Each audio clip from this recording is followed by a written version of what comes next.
আসসালামু আলাইকুম। আশা করি সকলেই ভালো আছো। আমিও ভালো আছি আলহামদুলিল্লাহ। এই বর্তমান যে পরিস্থিতি তার মধ্যে আল্লাহ তাআলা আমাদেরকে অনেক ভালো রেখেছেন। এই জন্য মহান আল্লাহ তাআলার নিকট ধন্যবাদ জানাই, প্রশংসা করি সেই মহান রব্বুল আলামিন যিনি আমাদেরকে ভালো রেখেছেন আলহামদুলিল্লাহ। গতদিন আমরা ক্লাস শুরু করেছিলাম, কিন্তু আসলে ক্লাসের আগামাথা তেমন কিছু বুঝিনি। তা আজকে আমরা অ্যাকাউন্টিং থিওরি অ্যান্ড প্র্যাকটিসের দুইটা অধ্যায়ে আমরা আলোচনা করব। দুইটা অধ্যায়, একটা প্রথম অধ্যায় এবং দ্বিতীয় অধ্যায়। তার আগে কিছু কথা বলা দরকার। অ্যাকাউন্টিং থিওরি অ্যান্ড প্র্যাকটিস অনেকে প্রশ্ন করছে যে স্যার গুগল মিটে নিলে ভালো হতো। আমি অনেকে হয়তো জানে না যে গুগল মিটে নেওয়া সম্ভব না আমার পক্ষে, কারণ গুগল মিটে অল্প কিছু সংখ্যক ক্লাস নেওয়া যায়। 200 সামথিং আমি জানলাম আর কি। আমার 200 সামথিংয়ে ক্লাস নেওয়া সম্ভব না, কারণ আমার স্টুডেন্ট প্রায় সকল ডিপার্টমেন্টের, পঞ্চম পর্ব, first shift and second shift, প্রত্যেকটা ডিপার্টমেন্টেরই। তাহলে চিন্তা করো তোমরা, প্রত্যেকটা ডিপার্টমেন্টে 50টা স্টুডেন্ট হলেও প্রায় 800 জন স্টুডেন্ট হয়। তো সেই জন্য আমার পক্ষে গুগল মিটে সম্ভব না। তোমরা দুশ্চিন্তা বা বেশি ভয় পেও না, কারণ অনলাইন ক্লাস হইলেও তোমরা যদি একটু মনোযোগের সাথে থাকো তাহলে আশা করি পারবা, সবাই বুঝবে। ডেসক্রিপশনে বলা আছে, ওখানে সাবজেক্ট টাইটেল সব কিছু বলা আছে। তারপরে আমি মুখে আরেকবার বলে দিলাম, আমাদের এই ক্লাসটা থাকে কোনো দিন 40 মিনিট, কোনো দিন 2 ঘন্টা 15 মিনিট, কিন্তু সেক্ষেত্রে আমাদের তো শুধু 40 মিনিটে সীমাবদ্ধ। আমরা চেষ্টা করবো একটু মনোযোগের সাথে ক্লাসগুলো করার। তোমরা হয়তো ভাবছো কী পড়বো, কীভাবে পড়বো, এগুলো ভাবার দরকার নাই। বই সামনে নিবা, খাতা সামনে থাকবে, আমি যা বলবো খাতায় লিখে নিবে এবং বইয়ে দাগিয়ে নেবে। দাগিয়ে নেওয়ার পরে বাসায় একটু দেখবে, প্রশ্ন থাকলে আমাকে করবে পরে। তো যাই হোক, আমরা বেশি সময় এই দিকে যাব না, আমরা একটু বইয়ের দিকে চলে যাই। যারা আজকে প্রথম, তাদের জন্য আমি আর রিপ্লে করছি আর কি। প্রথম অধ্যায়টা সবাই বই, এবং যাদের বই নাই তারা খাতা নিয়ে থাকবে। অনেকে প্রশ্ন করেছে স্যার, আমাদের অনেকে বলেছে যে ফোন নাই স্যার, তো সেক্ষেত্রে কী করা যায়। তা আমি বলেছি যে যাদের ফোন নাই তাদেরও ঘাবড়ানোর কিছু নাই, তারা খাতাটা নিয়ে আমার লেকচারের সামনে থাকলেই হবে। খাতাটা নিয়ে লেকচারের সামনে বা লেকচারগুলো অন্যের কাছ থেকে কালেকশন করে নিয়ে প্রশ্নগুলো লিখে নিয়ে বাসায় প্র্যাকটিস করা শুরু করলে ইনশাল্লাহ হয়ে যাবে। তারপরে তো তোমরা সবাই বুঝো যে অনলাইন ক্লাস, সরাসরি ক্লাস, আকাশ পাতাল পার্থক্য, এর মধ্যে পার্থক্য আছে। সেক্ষেত্রে আমি কিছু কথা বলে রাখি।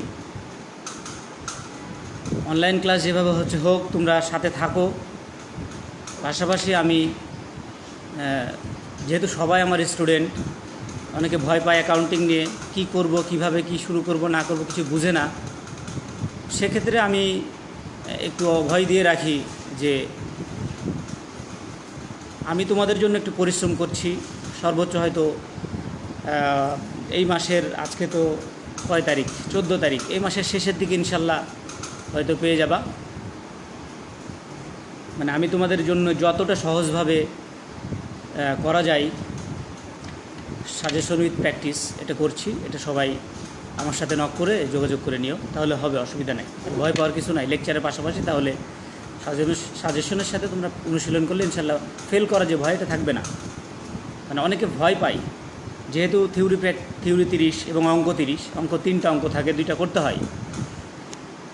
3টা অঙ্ক ইনশাল্লাহ করতে পারলেই আমরা 30 পেয়ে যাব। ভয় পাওয়ার কোনো কিছু নাই, জাস্ট একটু সাথে থাকলেই হবে। তো যারা আজকে উপস্থিত আছো, আমার ক্লাস সম্পর্কে সবাই অবগত আছো। তারপর আরেকবার বলে দিচ্ছি, খাতা থাকলে খাতায় প্রশ্ন যেগুলো বলবো সেগুলো তুলে নিবা, আর বই থাকলে বইয়ে দাগিয়ে নিবা। দাগিয়ে নেওয়ার পরে বা খাতায় তুলে নেওয়ার পরে আমার যে একটা সিজনাল খাতা থাকবে, সেই খাতা আমি কিন্তু পরে নিব। সেই খাতাতে ওই প্রশ্নগুলো, ছোট প্রশ্নগুলো মাস্ট লিখতেই হবে। অতি সংক্ষিপ্ত যেগুলো সেগুলো প্রত্যেকটাই লিখে রাখতে হবে অ্যান্সার সহ। প্রথম পেজে শুধু প্রশ্নগুলো লিখবা, আর পরে প্রশ্ন এবং অ্যান্সার, যে কটা ছোট প্রশ্ন অ্যান্সার লিখবা, আর যেগুলো আমি মার্কিং করে দেবো ওটা লিখবা। তো যাই হোক, দেখো সবাই,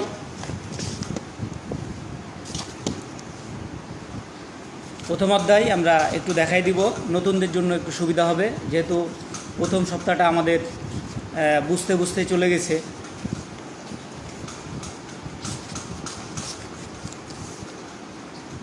প্রথম অধ্যায়টা আমি দিয়েছিলাম, একটু খুব মনোযোগের সাথে একটু তাড়াতাড়ি করে নেওয়ার চেষ্টা করবা। দেখো, প্রথম অধ্যায়ে আমি অতি সংক্ষিপ্ত প্রশ্ন দিয়েছিলাম। 1 নম্বর, হিসাব সংরক্ষণ কাকে বলে? 2 নম্বর, হিসাব বিজ্ঞান কাকে বলে? 3 নম্বর, বুককিপিংয়ের উপর রচিত প্রথম গ্রন্থের নাম কি, এটা কত সালে রচিত হয়? 4 নম্বর, লুকা ডি প্যাসিউলিকে বুককিপিংয়ের জনক বলা হয়। এই প্রশ্নটা, এই 4টা প্রশ্ন ইনশাল্লাহ এখান থেকে একটা আসার সম্ভাবনা বারবারই আসে। 1 মার্ক বোঝা মানে নিশ্চিত হয়ে গেল মোটামুটি। ছোট প্রশ্ন যেটা ব্রড প্রশ্ন হিসেবে অনেক সময় থাকে, আমরা ফলো করব। 4 নম্বর, 5 নম্বর, অর্থাৎ 4 নম্বর হলো হিসাব সংরক্ষণের উদ্দেশ্য কী কী, 5 নম্বর হলো হিসাব সংরক্ষণের সুবিধাসমূহ কী কী, 6 নম্বর, বুককিপিং একটা কলা ও বিজ্ঞান, ভেরি ভেরি ইম্পর্টেন্ট। বুককিপিং একটা কলা ও বিজ্ঞান কেন, ভেরি ভেরি ইম্পর্টেন্ট, এটা একটা প্রশ্ন পরীক্ষায় প্রায় আসে। এবং হিসাব সংরক্ষণের উদ্দেশ্য কী কী, প্রায় পরীক্ষায় আসে। এগুলো তোমরা বই দেখলে একটু তালগুলো হয়তো পাকাতে পারো। তা আমি যেখানে বললাম যে সাজেশন উইথ প্র্যাকটিস, এটা থাকবে আমার কাছে, ওখানে আমি যতটা সহজ এবং হালকা করে দেওয়া যায় সেটা করে দিয়েছি। বড় প্রশ্ন রচনামূলকের মধ্যে দেখো 28 পেজের মধ্যে আছে একটা প্রশ্ন, হিসাব রক্ষণ এবং হিসাব বিজ্ঞানের মধ্যে পার্থক্য কী।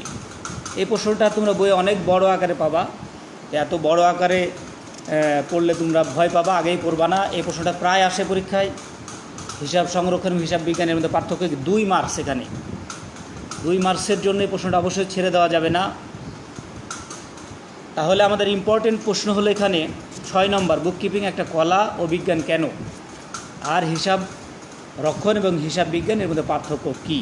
এই হলো প্রথম অধ্যায়ের প্রশ্ন। আমরা আলোচনা একটু পরে যাব। 2 নম্বর অধ্যায়টা আমরা একটু দাগাই দিই। 2 নম্বর অধ্যায় দেখো, আমি সবসময় টপিকসগুলো একটু বারবার বলার চেষ্টা করি। 2 নম্বর অধ্যায়ে আছে লেনদেন বিশ্লেষণ।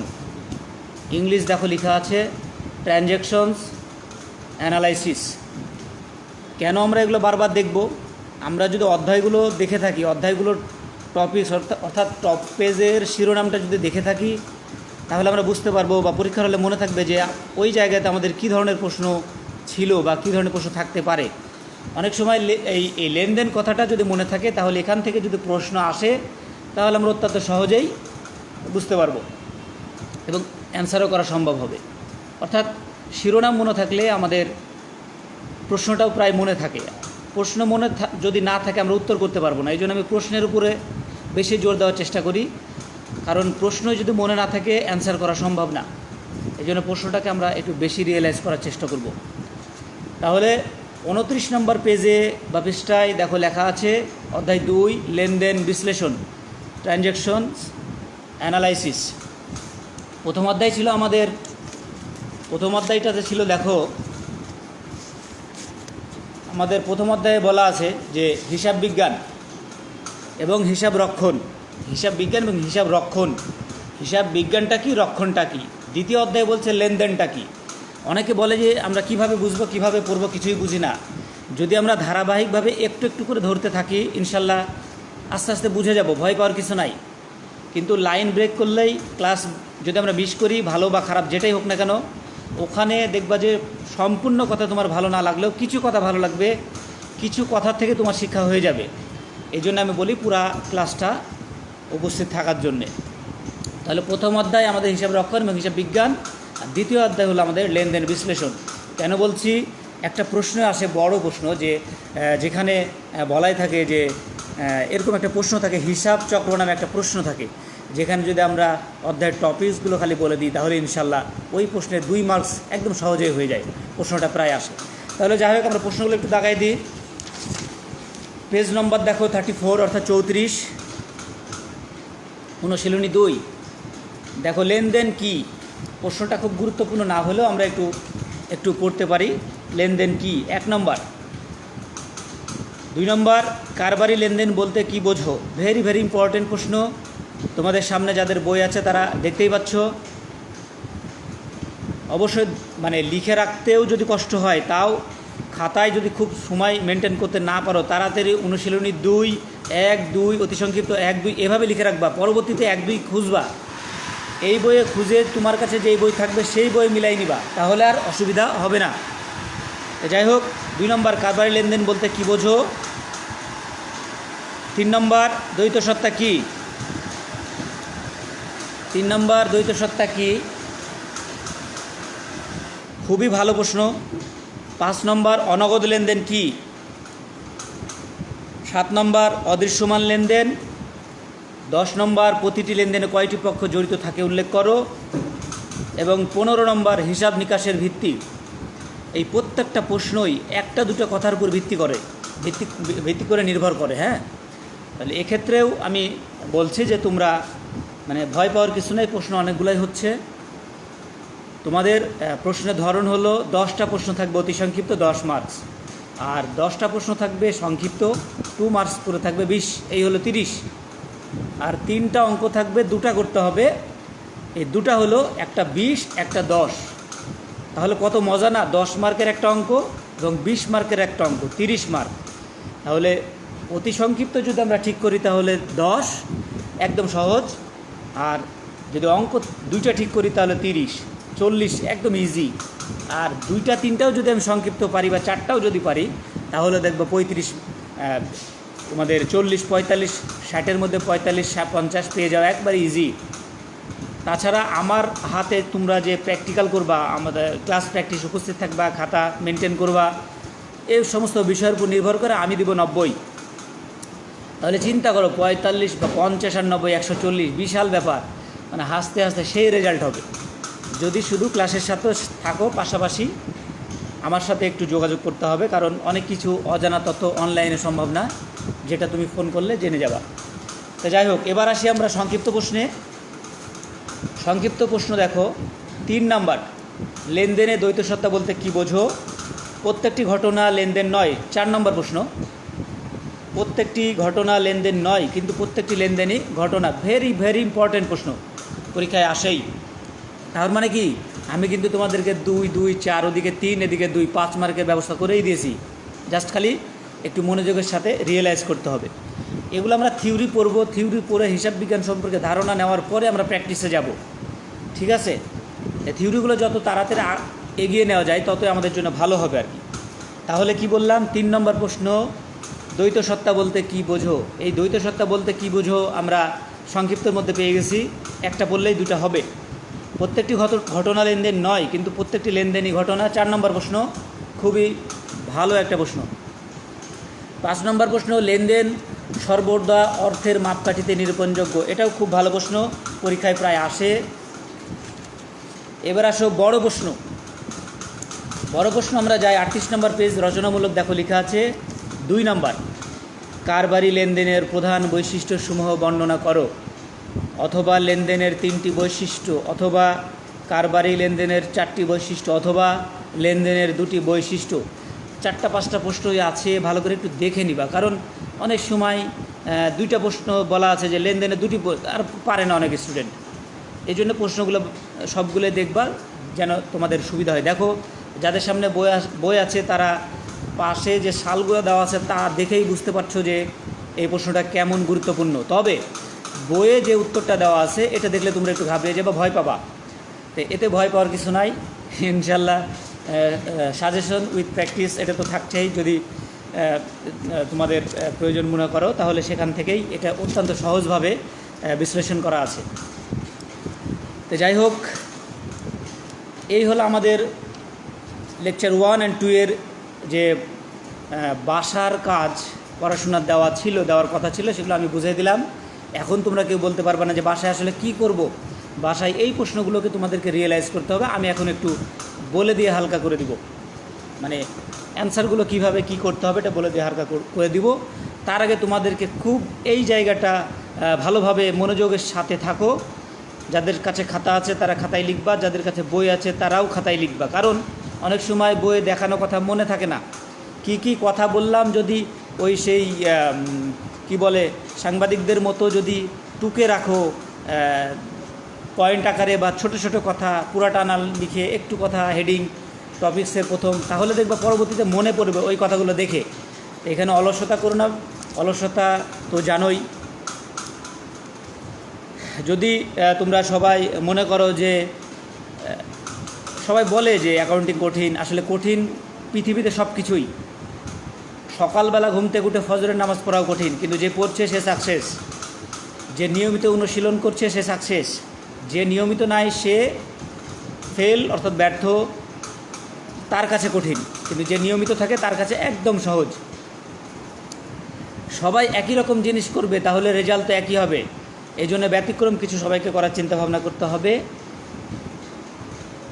এখানে একটা কথা আমরা জানি যে সবাই যদি মনে করি আমরা যে উইদাউট প্র্যাকটিস বা without any effort you will do good in your exam, so you are living fool paradise. মানে আমার মনে হয় যে যদি তোমরা মনে করো যে উইদাউট প্র্যাকটিস উইদাউট ইফোর্ট ছাড়া বা উইদাউট হার্ডওয়ার্ক ছাড়া তুমি ভালো রেজাল্ট করবে, সফলতা পাবে, এটা সম্পূর্ণ মিথ্যা কথা বা এটা সম্পূর্ণ বোকার রাজ্যে বাস করার মতো একটা বিষয়। তো যাই হোক, আমি ওইদিকে যাচ্ছি না।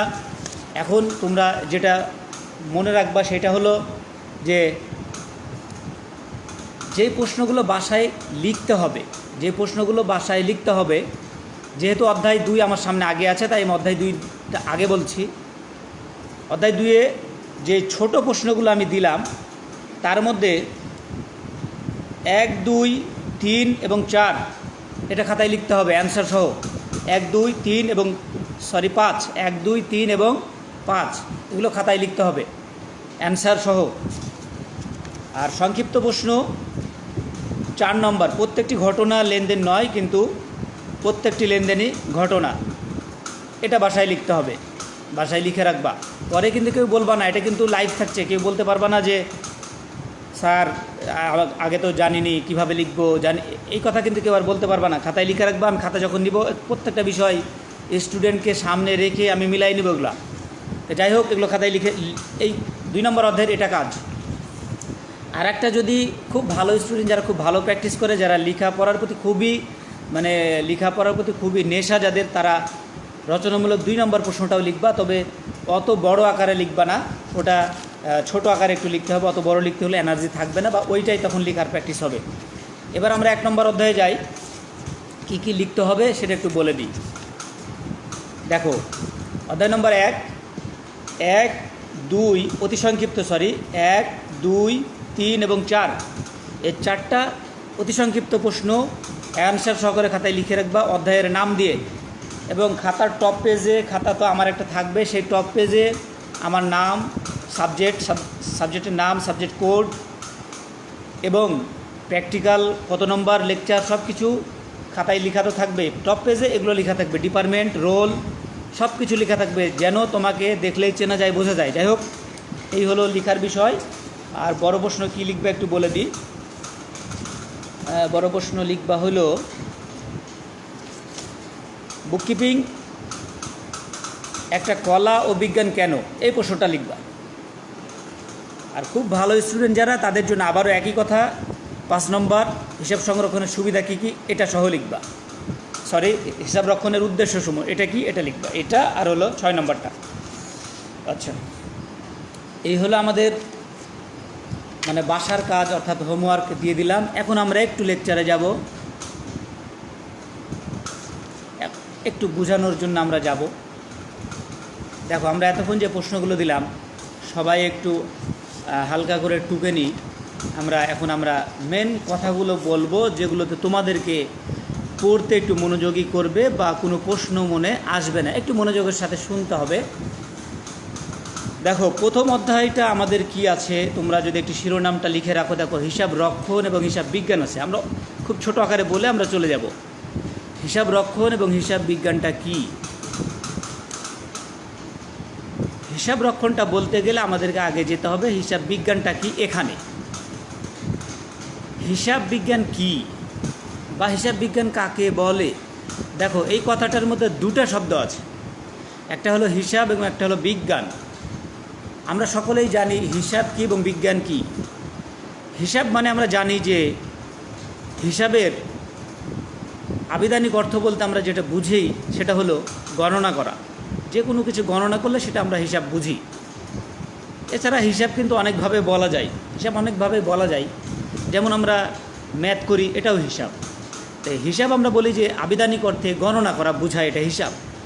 কিন্তু প্রতিষ্ঠানের ক্ষেত্রে হিসাব হলো কোনো ব্যক্তি বা প্রতিষ্ঠান, অর্থাৎ প্রতিষ্ঠানের ক্ষেত্রে যদি আমরা বলি তাহলে প্রতিষ্ঠানের ক্ষেত্রে দেখো চিন্তা করো যে প্রতিষ্ঠানের ক্ষেত্রে আমরা বলবো যে উপযুক্ত শিরোনামের অধীনে কোনো ব্যক্তি, প্রতিষ্ঠান, সম্পদ, দায় এবং আয় ব্যয় সংক্রান্ত লেনদেনের সংক্ষিপ্ত বিবরণীকে বলা হয় হিসাব। হিসাব কি বললাম? হিসাবের আবিধানিক অর্থ হলো গণনা করা, কিন্তু প্রতিষ্ঠানের ক্ষেত্রে কিন্তু তা নয়। প্রতিষ্ঠানের ক্ষেত্রে বলছে যে উপযুক্ত শিরোনামের অধীনে কোনো ব্যক্তি, প্রতিষ্ঠান, দায়, সম্পদ, আয় এবং ব্যয় সংক্রান্ত লেনদেনের সংক্ষিপ্ত বিবরণীকে বলা হয় হিসাব। আর আর্থিক দৃষ্টিকোণ থেকে যদি চিন্তা করা হয়, আর্থিক দৃষ্টিকোণ থেকে, তাহলে বলা যাচ্ছে যে অর্থ বা অর্থ দ্বারা পরিমাপযোগ্য, অর্থ বা অর্থ দ্বারা পরিমাপযোগ্য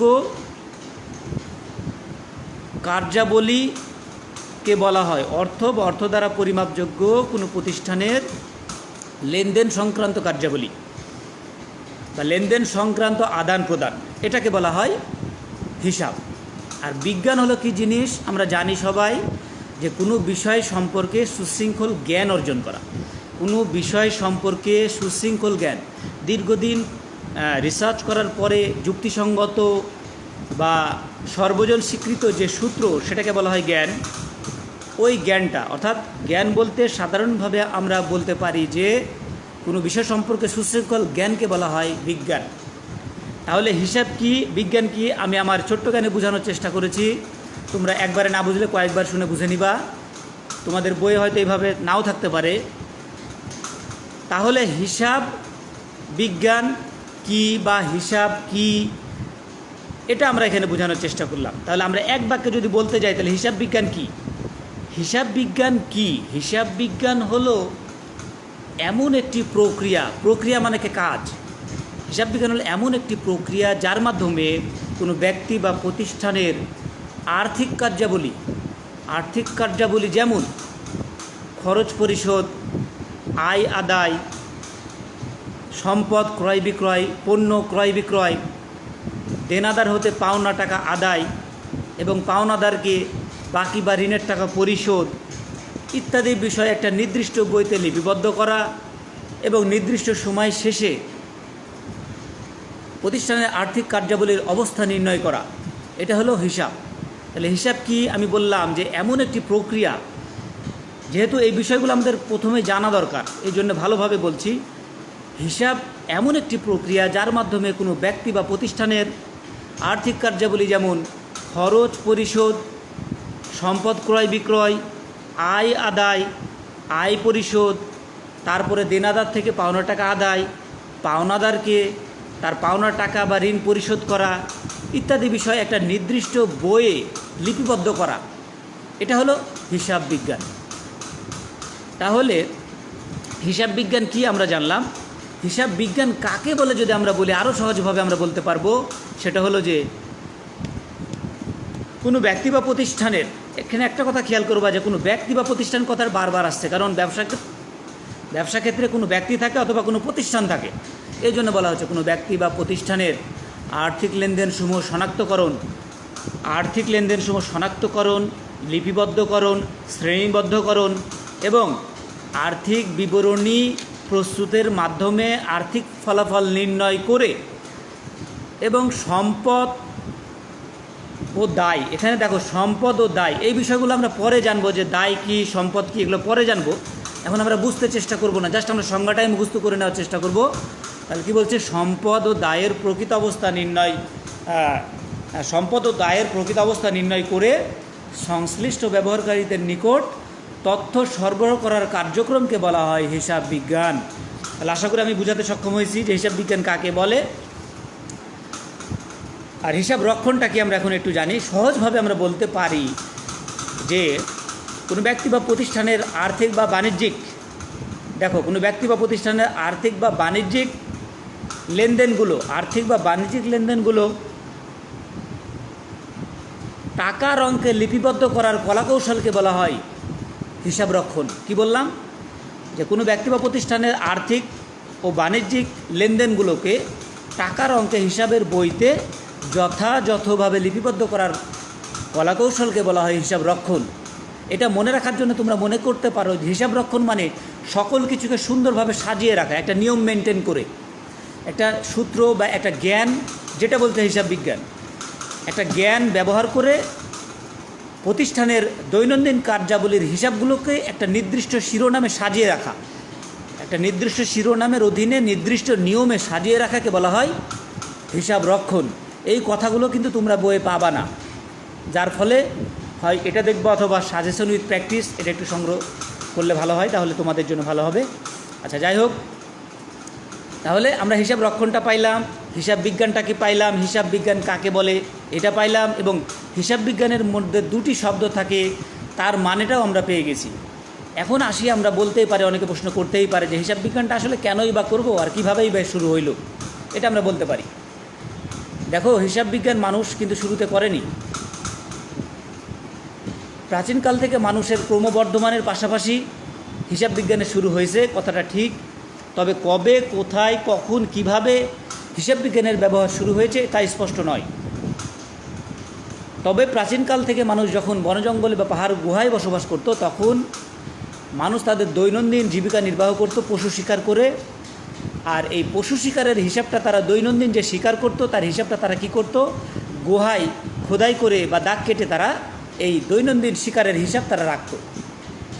অর্থাৎ সভ্যতার সূচনা থেকে মানুষের বিভিন্ন গুরুত্বপূর্ণ সূচনা বা গুরুত্বপূর্ণ ঘটনা বা হিসাব তারা গাছের গুহায়, গাছের গুঁড়িতে বা গাছের গায়ে, পাহাড়ের গুহায় বা পাথরে চিহ্ন দিয়ে তারা রাখত। আমি সংক্ষেপে বলছি যে একসময় মানুষ সমাজবদ্ধ হয়ে বসবাস শুরু করলো, কৃষিকাজ শুরু করলো। এই জিনিসগুলো হিসাব তারা কী করলো, রশিতে বা ঘরের দেয়ালের গায়ে দাগ কেটে বা রশিতে গিরা বা গিট দিয়ে তারা ফসলের, উৎপাদিত ফসলের হিসাব বা মজুদের হিসাব তারা রাখা শুরু করলো। আস্তে আস্তে মানুষ বিস্তার লাভ করে, মানুষের সংখ্যা বৃদ্ধি পায় এবং সমাজও বিস্তার লাভ করে। বিনিময় প্রথা চালু হয়, মুদ্রার প্রচলন হয়, ব্যবসা বাণিজ্য শুরু হয়। এরই পরিপ্রেক্ষিতে 1494 খ্রিস্টাব্দে ইতালীয় বিজ্ঞানী, ইতালীয় গণিতবিদ হিসাব বিজ্ঞানের ওপরে একটা বই লিখেন, যে বইটা তোমরা বইয়ের সামনে দেখতে পাবা। যেটা প্রশ্ন হলো অতি সংক্ষিপ্ত যে লুকা ডি প্যাসিউলি কে, তিনি কেন বিখ্যাত, ওখানে লেখা আছে। তিনি প্রথম কী বই রচনা করেন এখানে লেখা আছে, ইনশাল্লাহ দেখতে পাবা। আমি বলে দিই যে তিনি যে বইটা, এই সমস্ত হিসাব বিজ্ঞানের উপলব্ধি থেকে তিনি 1494 খ্রিস্টাব্দে গণিতের উপরে, তিনি হিসাব বিজ্ঞানের উপরে একটি বই লিখেন, যে বইটার নাম সুমা ডি এরিথমেটিকা জিওমেট্রিয়া প্রপোর্শনিয়েট প্রপোর্শনালিটা। এটা ইংলিশ ভার্সনটা দেখে রাখবা, খুবই কঠিন। কয়েকবার রিসার্চ করবা এবং রিয়েলাইজ করবা এবং খাতায় কয়েকবার লিখে রাখবা, ইনশাল্লাহ এই প্রশ্নটা আসেই 1 মার্কস নিশ্চিত, ভুল যেন না হয়। এই বইটা লিখেন, যেখানে তিনি হিসাব বিজ্ঞানের মূলনীতি, দুতরফা দাখিলা পদ্ধতি ব্যাখ্যা করেন, এর ইংলিশ ডাবল এন্ট্রি সিস্টেম। তাহলে হিসাব বিজ্ঞানটা কোথায় থেকে আসছে আমি আশা করি অল্প সময়ের মধ্যে বোঝাতে সক্ষম হয়েছি। আর এটা কেনই বা প্রয়োজন, বিজ্ঞান ও প্রযুক্তির উন্নতির সাথে সাথে ব্যবসা বাণিজ্যের উন্নতি হয়, এর পাশাপাশি হিসাব বিজ্ঞানের উন্নতি হয়। বিজ্ঞান ও প্রযুক্তির উন্নয়নের সাথে হিসাব বিজ্ঞানের উন্নয়নও সম্পর্কিত বা এর সাথে জড়িত। বর্তমানে কম্পিউটারের যুগে বড় বড় প্রতিষ্ঠানে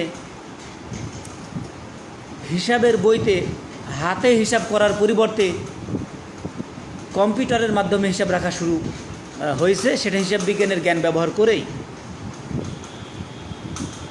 এই হিসাব বিজ্ঞানের জ্ঞান ব্যবহার করে কম্পিউটারে হাতের পরিবর্তে কম্পিউটারে হিসাব রাখাতে যেটা হয়েছে, সময় এবং শ্রম দুটাই লাঘব হয়েছে। সময় এবং শ্রম দুটা লাঘবের পাশাপাশি প্রয়োজনীয় সিদ্ধান্ত দ্রুত গ্রহণ করা প্রতিষ্ঠানের পক্ষে সহজ হয়েছে। তাহলে আমরা বুঝলাম যে হিসাব বিজ্ঞান কী, হিসাব রক্ষণ কী, হিসাব বিজ্ঞান কাকে বলে, হিসাব বিজ্ঞান কোথা থেকে এসেছে, কেনই বা এর প্রয়োজন হয়েছে, এবং হিসাব বিজ্ঞান বর্তমানে কিভাবে ব্যবহার হচ্ছে, কেনই বা প্রয়োজন হচ্ছে, এটা আমরা এই অল্প সময়ের মধ্যে বিস্তারিত জানলাম।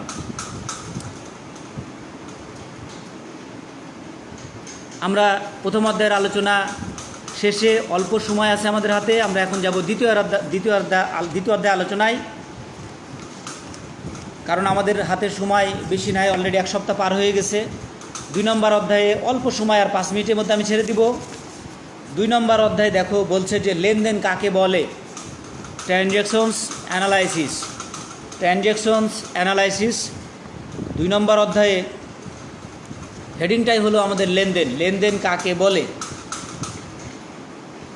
তাহলে লেনদেন কি, আমরা সহজভাবে যদি আমরা বলি, তাহলে লেনদেন হলো দেওয়া এবং নেওয়া, যেটা আমরা ইংলিশ বলি গিফট অ্যান্ড টেক।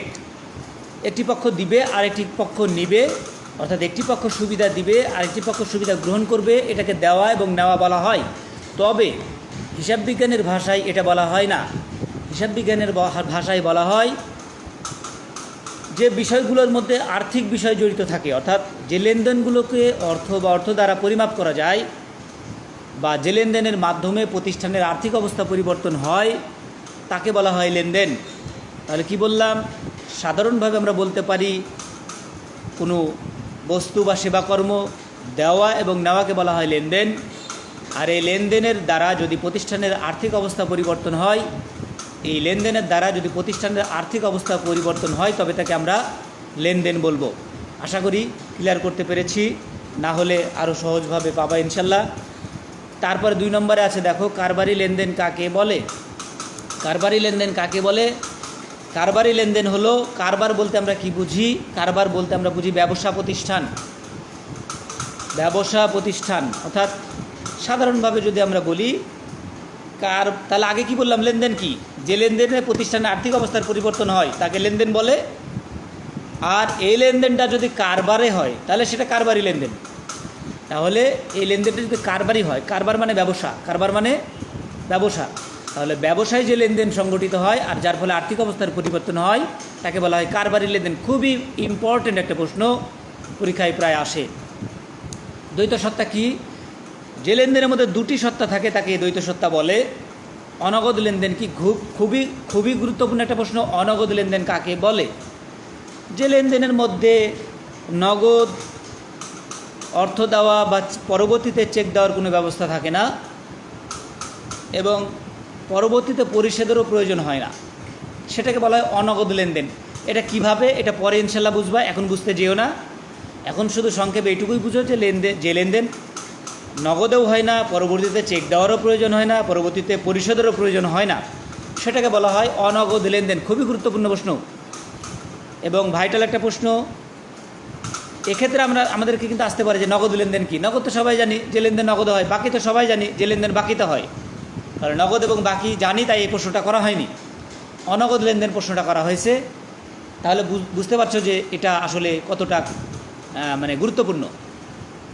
তাহলে যে লেনদেনে নগদ বা পরবর্তীতে পরিশোধ বা চেক কিছুই প্রয়োজন হয় না, সে লেনদেনকে অনগদ লেনদেন বলে। ইনশাল্লাহ বুঝাতে সক্ষম হয়েছি। তাহলে আমাদের এই প্রশ্নগুলো হলো লেনদেন কাকে বলে, লেনদেন যে ধরনের প্রশ্নগুলো আছে এগুলো আমরা বুঝালাম। এখানে আর একটা প্রশ্ন আছে যে প্রত্যেকটি ঘটনা লেনদেন নয়, কিন্তু প্রত্যেকটি লেনদেনই ঘটনা। এই প্রশ্নটা আমি একটু সহজ করে দিতে চাই। এখানে লেনদেন এবং ঘটনা দুটা কথা জড়িত আছে, ভালো করে দেখে নাও যে লেনদেন এবং ঘটনা দুইটা কথা জড়িত আছে, একটা হলো লেনদেন, একটা ঘটনা। তা লেনদেনের সংজ্ঞা তো আমরা আগেই জানি যে লেনদেনের মধ্যে আর্থিক অবস্থা জড়িত থাকে। সাধারণভাবে লেনদেন হলো কোনো কিছু দেওয়া এবং নেওয়া, এটা লেনদেন। তবে এটা ব্যবসা প্রতিষ্ঠানের ক্ষেত্রে লেনদেন নয়, কিন্তু আমরা সংজ্ঞা লেখার ক্ষেত্রে এটা বলবো। লেনদেন হলো সেইটা যার মধ্যে আর্থিক অবস্থা থাকে, প্রতিষ্ঠানের আর্থিক অবস্থার পরিবর্তন ঘটায়, সেটা হলো লেনদেন। আর ঘটনা হলো কোনো কিছু ঘটে যাওয়া, দুর্ঘটনা বা ঘটনা, কোনো কিছু ঘটে যাওয়া। তাহলে এই যে ঘটে যাওয়া বলতে আমরা কি বুঝি? হঠাৎ দেখবা যে একটা খবর শুনতে পাইলা যে অমুকজন বিদ্যুৎ স্পৃষ্ট হয়ে মারা গেছে, হঠাৎ শুনতে পাইলা যে একজন লোক রাস্তা অ্যাক্সিডেন্টে মারা গেছে, হঠাৎ শুনতে পেলে যে একজন দুর্ঘটনাজনিত কারণে মারা গেছে। যেমন কিছুদিন আগে আমরা শুনলাম যে একটা জাহাজ পদ্মা সেতুতে ধাক্কা খাইছে। তো এগুলো হলো ঘটনা, ঘটনাগুলো ঘটেছে, কিন্তু এর ফলে প্রতিষ্ঠানের বা ব্যবসা প্রতিষ্ঠানের কোনো আর্থিক অবস্থার পরিবর্তন হয়নি, কিন্তু এগুলো একটা ঘটনা। তাহলে লেনদেন কি?